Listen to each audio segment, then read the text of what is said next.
ఏ ముఖ్యమంత్రి గారి విషయంలో కూడా ఇలాంటి సంఘటనలు అయితే జరగవండి. నిజంగా ఏ ముఖ్యమంత్రి గారి విషయంలో కూడా ఇలాంటి సంఘటనలు జరగలేదు కూడా. ఎందుకంటే జగన్మోహన్ రెడ్డి గారు, వైఎస్ జగన్మోహన్ రెడ్డి గారు వైఎస్ఆర్సీపీ అధినేత, ఆయన విషయంలో మాత్రం ఇలాంటి సంఘటనలు చాలా జరిగాయి. ఏంటి ఆ సంఘటనలు? ఇలాంటి సంఘటనలు అంటే విషయం ఏంటి చెప్పని అనొచ్చు. ఏమిలా, ఇప్పుడు జగన్మోహన్ రెడ్డి గారిని కలవడానికి వచ్చిన వాళ్ళలో రాజకీయ నాయకులు ఉంటారు, ప్రముఖులు ఉంటారు, పెద్ద వాళ్ళు ఉంటారు, మధ్య తరగతి వాళ్ళు ఉంటారు, ఇలా చాలామంది ఉంటారు. వీళ్ళలో పిల్లలు, మరి ముఖ్యంగా పిల్లలు నిజంగా కొన్ని ఎమోషనల్ సెంటిమెంట్స్ ఏంటి, గతంలో మీకు గుర్తుండో లేదు, ఒక అమ్మాయి, ఒక పిల్ల ఏదైతే ఆ పాప జగన్మోహన్ రెడ్డి గారిని కలవడం కోసం ఇళ్ళల్లో గుడ్లు బాదుకుని అన్న అన్న అన్న జగన్ అని ఓ రకంగా తను కొన్ని ఎక్స్ప్రెషన్స్ అయితే చూపించింది. దాంతో తను బీభత్సంగా వైరల్ అవుతుందో ఆ అమ్మాయిని వేరే రకంగా, ఆ పిల్లల్ని వేరే రకంగా ట్రోల్ చేశారనుకోండి.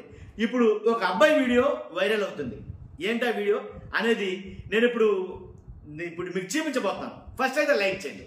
లైక్ చేస్తే నాకు మోటివేషన్గా ఉంటుంది, ఎక్కువ మందికి ఇన్ఫర్మేషన్ షేర్ అవుతుంది.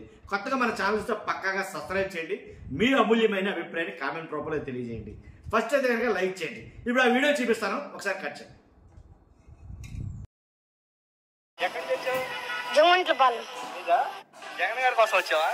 ఎక్కడి నుంచి వచ్చావు? జగమంట్లపాలెం. నీదా? మరి కలిసావా జగన్ గారిని?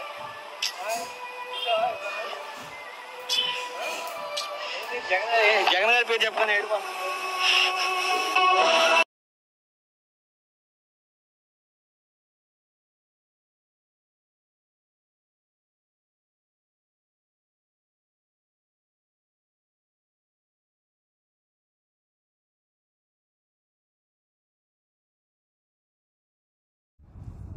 మీరు చూసినటువంటి వీడియో ఏదైతే ఉందో ఆ వీడియోలో ఉండే అబ్బాయి జమ్మట్లపాలెం నుంచి వచ్చినటువంటి బుడ్డోడు అనమాట.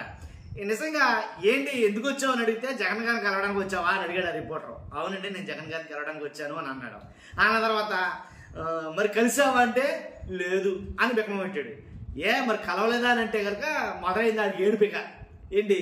ఏంటి జగన్ గారి పేరు చెప్తే ఎందుకు ఏడు చేస్తున్నాను అంటే కనుక తెగడిచేది. ఇక ఏంటంటే కలవలేకపోయినా బాధ, జగన్ గారిని కలవలేకపోయినా బాధతోటి తెగడిచేది. ఇలాంటి సంఘటనలు ఏ ముఖ్యమంత్రి గారి విషయంలో జరగల. మీకేమన్నా అలాంటి అనుభవాలు ఉంటే ఖచ్చితంగా కామెంట్ రూపంలో తెలియజేయండి.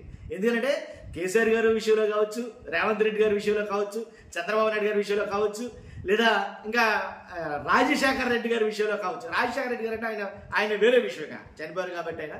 కానీ జగన్మోహన్ రెడ్డి గారి విషయంలో మాత్రం ఇలాంటి సంఘటనలు చాలా చెదురుమదురుగా జరుగుతున్నాయి. చాలా మంది పిల్లలు అన్న ఒక్కసారి కలవాలని, ఒక్కసారి మాట్లాడాలని, ఒక్కసారి చూడాలని. అవి జరగకపోతే, అవి జరిగినా వాళ్ళు ఏడ్చే ఏడుపు, అవి జరగకపోతే జరిగిన ఇలాంటి పరిస్థితులు కొన్ని చూస్తుంటే చాలా ముచ్చటేస్తుందండి. ఆ అబ్బాయిని చూస్తే నాకు చాలా ముచ్చట అనిపించింది. ఖచ్చితంగా మీకు చూపించాలనే ఉద్దేశంతో ఈ వీడియో చేస్తున్నాను, అంతకుమించి ఏం కాదు. అంటే అది ఒక ఎమోషనల్ బాండింగ్ అనాలా ఏమనాలా నాకు అర్థం కాల. కానీ నిజంగా అలా మాట్లాడుతూ ఏడుతూ ఉంటే అది రకంగా అనిపించింది. ఈ వీడియో ఎక్కువగా వైరల్ అవుతుంది అండ్ ట్విట్టర్లో కానీ ఇక చాలా సోషల్ మీడియా ప్లాట్ఫామ్లలో ఈ వీడియో బాగా వైరల్ అవుతుంది. కాబట్టి ఆ బొడ్డోడు నిజంగా జగన్మోహన్ రెడ్డి గారిని కావాలి నేను అనేది. ఎందుకంటే ఆ బొడ్డోడికి ఉండే ఆశ, అభిలాష అదేనేమో. అందుకనే తను అంత ఓవర్ ఎమోషనల్ అయ్యాడేమో నాకైతే అనిపించింది. చూస్తాను మీరు అందరూ కూడా. ఫస్ట్ అయితే లైక్ చేయండి. Thank you very much.